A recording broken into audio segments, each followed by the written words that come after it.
ഇറാന്റെ വമ്പൻ ആക്രമണമാണ് ഇപ്പൊ നടന്നുകൊണ്ടിരിക്കുന്നത്. 9 രാജ്യത്തേക്കാണ് അതിശക്തമായ അമേരിക്കക്ക് നേരക്കുള്ള അതിശക്തമായ ആക്രമണങ്ങളാണ് ഇപ്പൊ നടന്നുകൊണ്ടിരിക്കുന്നത്. ഏതാണ്ട് വീഡിയോ സബ്സ്ക്രൈബ് ചെയ്തുകൊണ്ട് ലൈക്ക് അടിച്ചുകൊണ്ട് കമന്റ് അടിച്ചുകൊണ്ട് വീഡിയോ കാണാൻ ശ്രമിക്കാൻ പറയാം.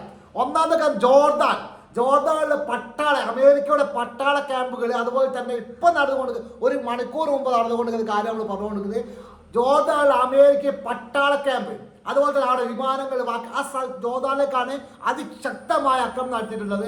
അതുപോലെ ഖത്തറിലേക്കും അതിപ്രധാനമായിട്ടുള്ള മിസൈൽ ആക്രമണമാണ് നടന്നിട്ടുള്ളത്. ഇറാന്റെ ആക്രമണത്തിലായ അമേരിക്കൻ അയൺ ഡോമിനോ അല്ല വേറെ സംവിധാനം ഒന്നും ചെയ്യാൻ പറ്റും, നോക്കുകുത്തി നിൽക്കാനേ പറ്റുന്നുള്ളൂ. ഇറാന്റെ മിസൈൽ വന്ന് പതുക്കിയ രംഗം കണ്ടു നിൽക്കാനേ പറ്റുള്ളൂ. ആ വീഡിയോസ് പുറത്തേക്ക് വന്നുകൊണ്ട് അമേരിക്കൻ പട്ടാൾക്കാർ ഓടുന്ന രംഗങ്ങളാണ് ഇപ്പോൾ നമ്മൾ കണ്ടുകൊണ്ടിരിക്കുന്നത്. അതോടെ ബഹ്റൈൻ, ഈ 3 രാജ്യത്തേക്കാണ് അതിശക്തമായ ആക്രമണം നടത്തിയിട്ടുള്ളത്. 9 രാജ്യത്തേക്ക് ആക്രമണം നടത്തിയിട്ടുണ്ട്. അതോടെ അമേരിക്കൻ്റെ 20ഓളം കപ്പലുകൾ നിൽക്കുന്ന സ്ഥലമുണ്ട്.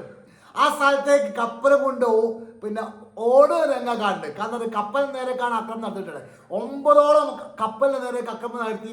ഇപ്പൊ കപ്പലുകളൊക്കെ തന്നെ 20 കപ്പൽ തന്നെ വെവ്വേറെ വഴിക്ക് എന്നാൽ ചെതറിക്കൊണ്ടാണ് പോയിക്കൊണ്ടിരിക്കുന്നത്. ഓരോ സ്ഥലത്ത് നിൽക്കാതെ മറ്റു ഭാഗത്തേക്കാണ് പോയിക്കൊണ്ടിരിക്കുന്നത്. അതിശക്തമായ തിരിച്ചടിയാണ് ഇറാന്റെ ഭാഗത്തുനിന്ന് ഉണ്ടാകുന്നത്.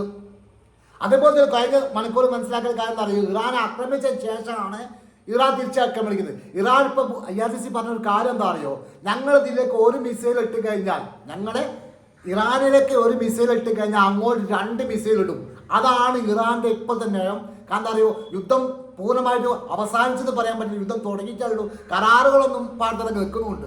ആ ഒരു അവസ്ഥയിലാണ് അതിശക്തമായുള്ള ആക്രമണമാണ് ഇറാന്റെ ഭാഗത്തുണ്ടാകുന്നത്. കപ്പലൊക്കെ എന്താ നിന്ന് പറക്കുന്ന രംഗം കാണുന്നത്. ശരിക്കും പറഞ്ഞാൽ ഇറാനെ സംബന്ധിച്ചോളം യുദ്ധത്തിലേക്ക് എല്ലാവിധ സംവിധാനങ്ങളും തുടങ്ങി യുദ്ധവുമായിട്ട് ബന്ധപ്പെട്ടിട്ടുള്ള കാര്യങ്ങൾ ചെയ്തു തുടങ്ങിയുള്ള റിപ്പോർട്ടുകൾ പുറത്തു വന്നു. ബാക്കിയുള്ള കാര്യങ്ങളൊക്കെ ഒഴിവാക്കിക്കൊണ്ട് യുദ്ധം അമേരിക്കയെ തകർക്കുക എന്ന ലക്ഷ്യത്തോടു കൂടി അതിശക്തമായ ആക്രമണത്തിലേക്ക് ഇറാൻ മാറിയെന്നുള്ള റിപ്പോർട്ട് പുറത്തു വന്നുകൊണ്ടിരിക്കുകയാണ്. എന്തും ഏത് നിമിഷവും സംഭവിക്കാം. എന്നാൽ വീഡിയോ ഇഷ്ടപ്പെട്ടില്ല ഷെയർ ചെയ്യാൻ സപ്പോർട്ട് ചെയ്യാൻ മറക്കാൻ. Thank you very much.